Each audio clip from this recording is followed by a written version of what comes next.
नमस्कार, बहुत स्वागत है आपका छत्तीसगढ़ राउंडअप में। मैं हूं रीनू। सबसे पहले बात करेंगे रायपुर में कल अधिकार संपन्न मंत्रिमंडल समिति की बैठक होगी। बैठक में पीडब्ल्यूडी मंत्री ताम्रध्वज साहू के निवास कार्यालय में दोपहर 12:30 बजे होगी और बैठक में अनुपयोगी सरकारी जमीन के व्यवस्थित विकास, उपयोग और सदुपयोग के संबंध में चर्चा होगी। राज्य में अनुपयोगी सरकारी जमीन के व्यवस्थित विकास, उपयोग और सदुपयोग के लिए मंत्रीगणों की एक अधिकार संपन्न समिति का गठन किया गया है। समिति में लोक निर्माण मंत्री, खाद्य नागरिक आपूर्ति, उपभोक्ता संरक्षण, परिवहन, आवास, पर्यावरण और नगरीय प्रशासन मंत्री शामिल हैं।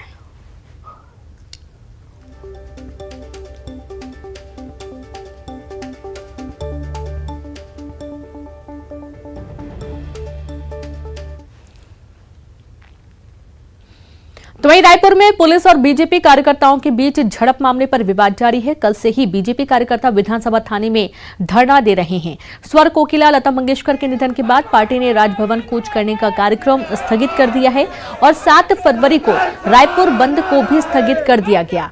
इस मामले की शिकायत करने बीजेपी का 11 सदस्यीय प्रतिनिधिमंडल राजभवन पहुंचा और राज्यपाल के नाम ज्ञापन सौंपा गया। विधानसभा थाने में बीजेपी का धरना जारी है। तो वहीं दूसरी ओर जिला प्रशासन पंडिरी में पूर्व मंत्री राजेश मूणत की जांच कराई गई। पूर्व मंत्री राजेश मूणत ने पुलिस पर मारपीट का आरोप लगाया है।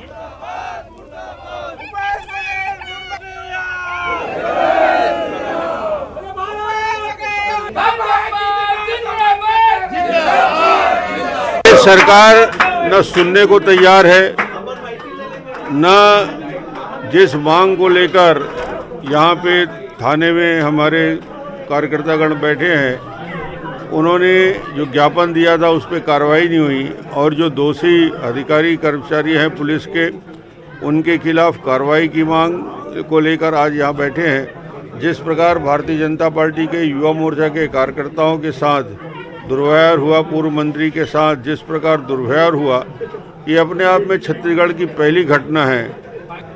जब तक सरकार नहीं चेतेगी ये आंदोलन जारी रहेगा। इस प्रकार पुलिस को आगे रख के हमारे नेताओं का अपमान किया गया, मारपीट की गई, उसके विरोध में हमारा एक धरना चल रहा है और हमने बंद का भी आह्वान किया था। लेकिन लता दीदी के आकस्मिक निधन के कारण चूँकि राष्ट्रीय शोक है पूरे देश में, इसलिए हम लोगों ने पैदल मार्च का कार्यक्रम और बंद का आयोजन जो था उसको स्थगित किया है। भाजपा नेताओं की भी वीडियो आए पुलिस को गाली गलौज करते हुए, ये चर्चा हो रही है कि इस पर भी एफआईआर हो सकती है। देखिए, कई वीडियो प्रायोजित भी हो सकते हैं। मैं इसको मानता नहीं कि भारतीय जनता पार्टी का कोई कार्यकर्ता गाली भी दे सकता है। और खबर रायपुर से, जहां पर पुलिस बीजेपी कार्यकर्ताओं के बीच झड़प का मामला सामने आया। बीजेपी के बड़े नेता फिर पहुंचे विधानसभा थाना। रमन सिंह, धर्मलाल कौशिक, विष्णुदेव साय पहुंचे थाना। ब्रजमोहन अग्रवाल, अजय चंद्राकर भी थाने पहुंचे और थाने के भीतर कल से लगातार धरना जारी है। बीजेपी कर रही पुलिस पर कार्रवाई की मांग और इस कार्रवाई की मांग के चलते लगातार थाने में जमे हुए हैं कार्यकर्ता। तो खबर रायपुर से है, थाने के भीतर कल से लगातार धरना चल रहा है और उस धरने में बीजेपी लगातार पुलिस पर कार्रवाई की मांग कर रही है। बड़ी खबर है रायपुर से, जहां पर पुलिस बीजेपी कार्यकर्ताओं के बीच झड़प का पूरा मामला अब थाने पहुंचा है। बीजेपी के बड़े नेता फिर से पहुंचे विधानसभा थाना। रमन सिंह, धर्मलाल कौशिक, विष्णुदेव साय पहुंचे हैं। ब्रजमोहन अग्रवाल, अजय चंद्राकर भी साथ में मौजूद हैं और थाने के भीतर कल से ही लगातार धरना जारी है। जो तस्वीर आप देख रहे हैं थाने के अंदर की तस्वीरें, जब यहाँ पर पुलिस पर कार्रवाई की मांग लगातार बीजेपी कर रही है। और ज्यादा जानकारी के साथ संवाददाता अवधेश फोन लाइन पर जुड़ गए। अवधेश, अब बीजेपी कार्यकर्ताओं के बीच जो झड़प हुई पुलिस के साथ, अब यहाँ पर थाने में सभी लोग मौजूद हैं, उनकी मांग है कि पुलिस के खिलाफ कार्रवाई करें। पूरा मामला विस्तार से बताएं अवधेश। बिल्कुल, देखिए, ये कल से जो विवाद है वो लगातार जारी है। कल ज्योतिरादित्य सिंधिया के काफिले को काला झंडा दिखाने के संशय में बीजेपी के कार्यकर्ताओं द्वारा एक निजी होटल के सामने मारपीट की गई, उससे जुमाझटकी की गई, जिसके बाद पुलिस बीच बचाव में आई और उसने बीजेपी कार्यकर्ताओं पे हल्का बल प्रयोग करके उन्हें वहां से हटाया, वहां से खदेड़ा, जिसके बाद विवाद जो बढ़ा विनू, वो विवाद थाने तक पहुंच गया। मंत्री राजेश मूणत भी उस गाड़ी में, जिस गाड़ी में गिरफ्तार करके कार्यकर्ताओं को ले जाया गया, मंत्री राजेश मूणत भी उसी गाड़ी में थाने चले गए। थाने पहुंचने के बाद राजेश मूणत ने एक वीडियो जारी करके पुलिस पे आरोप लगाया कि पुलिस ने उनके साथ भी थाने में मारपीट की है, कार्यकर्ताओं के साथ भी मारपीट की है, जिसके बाद वो कार्रवाई की मांग को लेकर थाने के भीतर ही धरने पे बैठे रहे। तकरीबन 30 घंटे तक धरना चलने के बाद लगातार चाहे डॉक्टर रमन सिंह हो, विष्णुदेव साय हो, बृजमोहन अग्रवाल हो, तमाम बड़े नेता लगातार डटे रहे। वहां पे वो बार बार जाते रहे, लेकिन राजेश मूणत कल से ही वहां पे डटे रहे और अपनी कार्रवाई की मांग पे अड़ रहे। लेकिन अभी ताजा अपडेट अपने दर्शकों को बता दे रही हूँ कि बीजेपी ने अपना धरना थाने के भीतर से स्थगित कर दिया है। राष्ट्रीय शोक को कारण बताते हुए बीजेपी की ओर से डॉक्टर रमन सिंह, विष्णुदेव साय सभी थाने पहुंचे हुए थे। राजेश मूणत को नारियल पानी पिला के इस धरने को फिलहाल स्थगित करवा दिया गया है, ये कहते हुए कि सरकार के खिलाफ बीजेपी का जो आंदोलन है वो सड़क से लेकर सदन तक जारी रहेगा। रायपुर में महाधरने का आयोजन किया जाएगा क्योंकि राष्ट्रीय शोक है और राष्ट्रीय शोक के कारण ही बीजेपी ने राजभवन जो मार्च का आंदोलन था वो स्थगित दिन में किया था। कल रायपुर बंद का आह्वान बीजेपी ने किया था, जिसे भी राष्ट्रीय शोक के कारण स्थगित कर दिया गया। तो राष्ट्रीय शोक को ही बता के बीजेपी ने थाने के भीतर से जो धरना था उसे फिलहाल स्थगित कर दिया है। विनू जी बिल्कुल, बहुत शुक्रिया आपका जानकारी के लिए अवधेश। तो इस तरीके से धरना स्थगित अभी कर दिया गया है। जो लड़ाई है वो सदन तक जारी रहेगी जब तक कार्रवाई नहीं हो जाती, जब तक बीजेपी की मांग पूरी नहीं हो जाती है। और बीजेपी का धरना फिलहाल स्थगित हो चुका है। और बता दें कि सीएम भूपेश बघेल के बेटे चिरंजीव चैतन्य शादी के बंधन में बंध गए। नवा रायपुर के रिसोर्ट में सीएम भूपेश बघेल की बेटी की शादी की सभी रस्में निभाई गईं। पंडितों ने पूरे मंत्रोच्चार के साथ सीएम के बेटे चैतन्य का विवाह संपन्न कराया और इस मौके पर सीएम के परिवार के बड़े बुजुर्गों और राजनीतिक हस्तियों ने उनके बेटे को आशीर्वाद दिया। नवा रायपुर में आयोजित शादी समारोह में मंत्री टीएस सिंहदेव के साथ भूपेश बघेल ने जमकर डांस किया। इतना ही नहीं, वे और भी राजनीतिक दिग्गजों के साथ जमकर थिरके। कांग्रेस के कई दिग्गज नेता शादी में मौजूद रहे। मध्य प्रदेश के पूर्व सीएम दिग्विजय सिंह, झारखंड के सीएम हेमंत सोरेन, कांग्रेस के राज्यसभा सांसद विवेक तन्खा, राजीव शुक्ला, छत्तीसगढ़ कांग्रेस प्रदेश प्रभारी पीएल पुनिया, बघेल कैबिनेट के तमाम मंत्री मौजूद रहे। विधायक और कांग्रेस के तमाम नेताओं ने चिरंजीव चैतन्य को शादी की बधाई दी।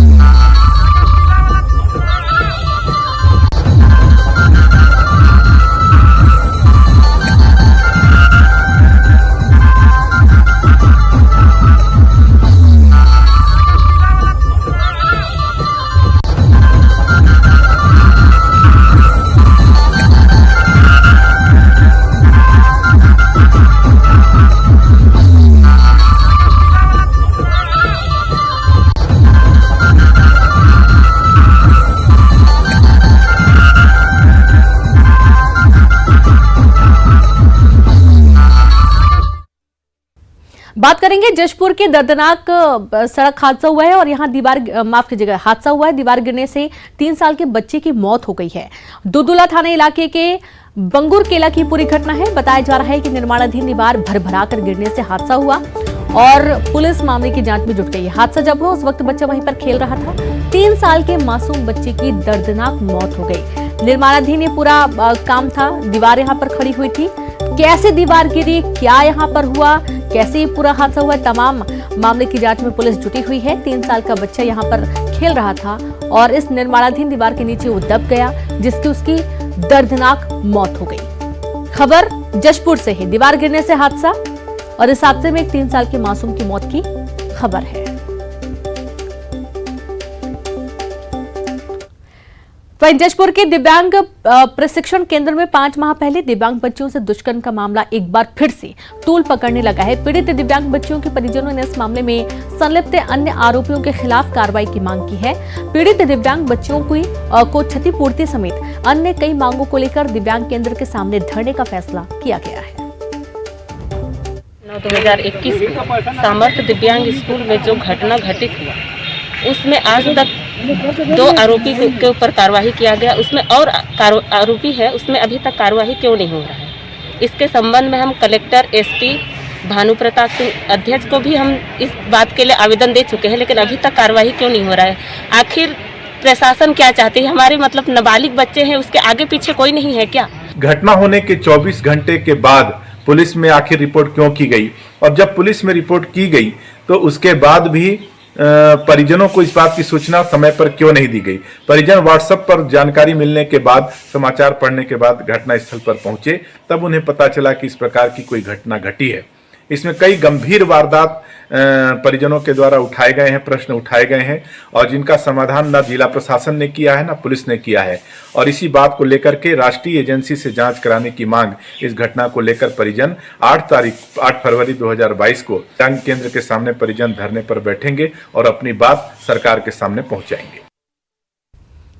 सूरजपुर जिले में अवैध रेत परिवहन, भंडारण और उत्खनन पर रोक लगाने को लेकर जिला प्रशासन अलर्ट पर है, जहां रोजाना अवैध खनिज उत्खनन और परिवहन पर कार्रवाई के लिए प्रशासनिक और खनिज की टीम जिले भर में लगातार कार्रवाई में जुटी हुई है। जहां बीते 8 माह में सूरजपुर के विभिन्न क्षेत्रों में अवैध रेत उत्खनन, परिवहन के खिलाफ कार्रवाई करते हुए लगभग 44 लाख रुपए का जुर्माना वसूला गया। तो वहीं बीते एक सप्ताह में 60 से ज्यादा ट्रैक्टर और मिनी ट्रकों पर कार्रवाई की गई।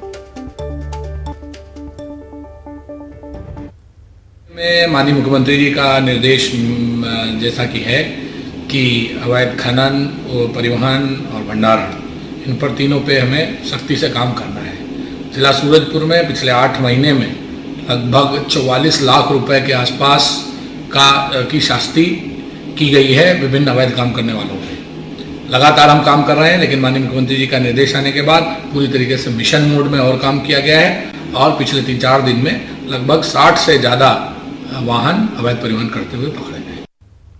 और यहां पर वक्त एक ब्रेक का है, हम जल्द लौटेंगे।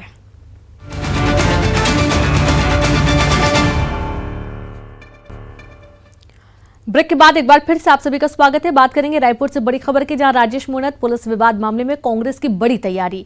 निजी होटल के सामने हुए मारपीट को बड़ा मुद्दा बनाएगी कांग्रेस। अनुसूचित जाति वर्ग के युवाओं से मारपीट पर कांग्रेस की प्रेस कॉन्फ्रेंस, जहां मंत्री रुद्र गुरु की कल दोपहर 12:30 बजे प्रेस कॉन्फ्रेंस, और कांग्रेस एससी प्रकोष्ठ के अध्यक्ष राजकुमार अंचल भी मौजूद रहेंगे। कांग्रेस मुख्यालय राजीव भवन में पीसी होनी है। खबर रायपुर से है, जहां पर इस पूरे राजेश मूणत पुलिस विवाद मामले में कांग्रेस की बड़ी तैयारी है। निजी होटल के सामने हुए मारपीट को बड़ा मुद्दा बनाएगी कांग्रेस।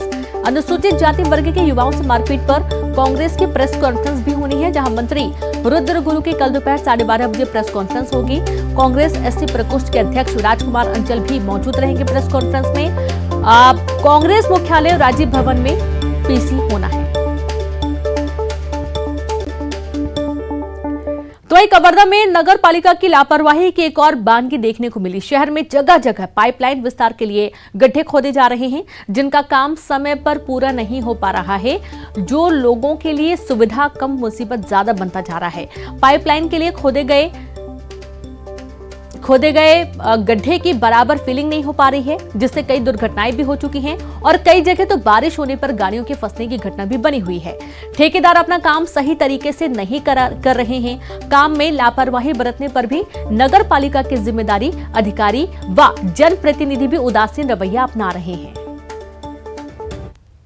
पाइपलाइन विस्तार के पहले जो रजिस्ट्रेशन होता है, उस कार्य में थोड़ा सा विलम्ब जरूर हो रहा है, आपके माध्यम से पता लगा है। लेकिन जहां क्योंकि पाइपलाइन का विस्तार बहुत तेज गति से होता है, और उसमें रजिस्ट्रेशन का काम थोड़ा सा उसको मिट्टी समतलीकरण होने के बाद किया जाता है, तो वो हो रहा है निरंतर। लेकिन कहीं पर कम हो रहा होगा, तो आपके माध्यम से संज्ञान में आया है।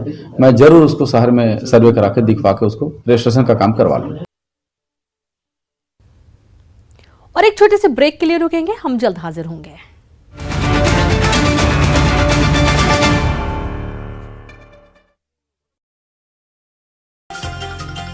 बीजेपी के प्रदेश अध्यक्ष वीडी शर्मा ने कटनी में सांसद जन सुविधा केंद्र का किया शुभारंभ। केंद्र के माध्यम से सांसद तक लोग स्थानीय समस्याएं पहुंचा सकेंगे। गृहमंत्री और अमित शाह दतिया पहुंचे। पीताम्बरा पीठ में मां बगलामुखी की पूजा अर्चना की।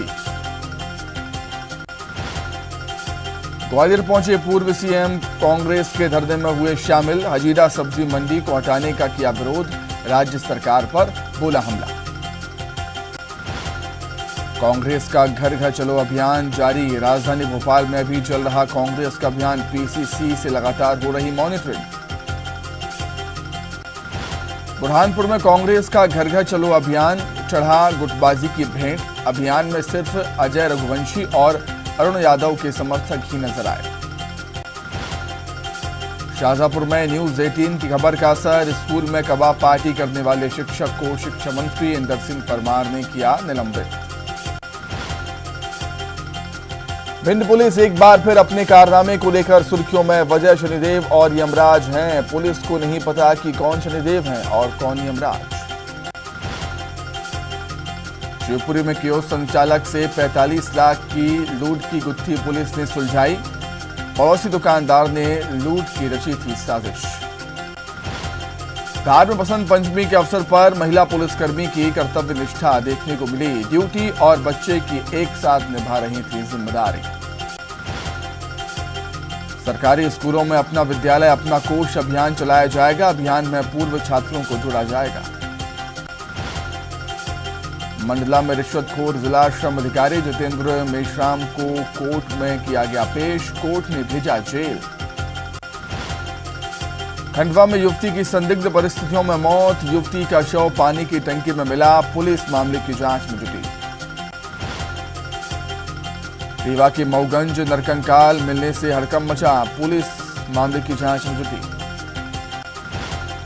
श्योपुर में पुलिस ने अंतर्राज्यीय वाहन चोर गिरोह को पकड़ा। चोरी की 2 कार और 11 बाइक बरामद।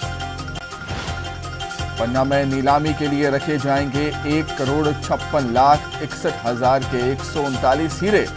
24 फरवरी से 3 दिन के लिए आयोजित होगी नीलामी। डिंडौरी में तेज रफ्तार पिकअप वाहन पलटा। हादसे में 24 से ज्यादा लोग घायल, 2 की हालत गंभीर।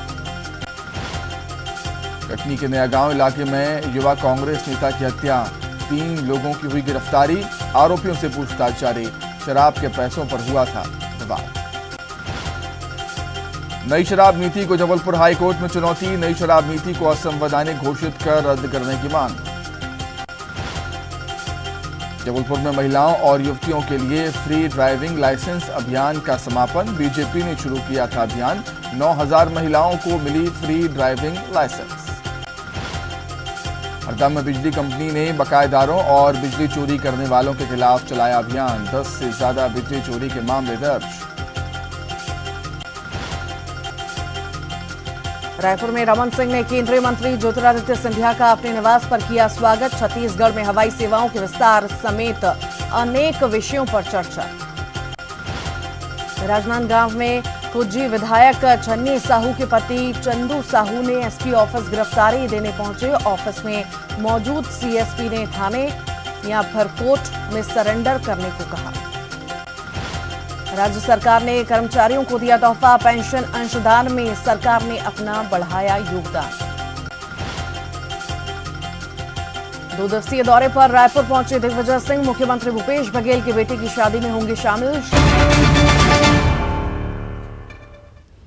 ब्रेक के बाद एक बार फिर से आप सभी का स्वागत है। बात करेंगे बलौदाबाजार नगर पालिका में गोधन न्याय योजना के तहत गोबर खरीदी हो रही है। उसे एक प्रक्रिया के तहत वर्मी खाद व सुपर खाद बनाकर किसानों को ग्रामीण सेवा सहकारी समिति के माध्यम से बेचा जा रहा है, जिसमें 59 महिला हितग्राहियों को काम मिला हुआ है और सभी महिलाएं खाद बिक्री की लाभांश से लाभ कमा रही हैं।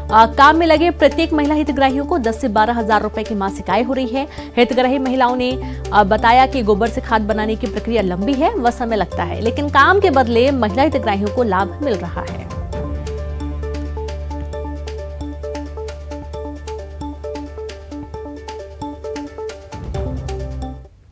और इसी के साथ इस बुलेटिन में इतना ही। नमस्कार।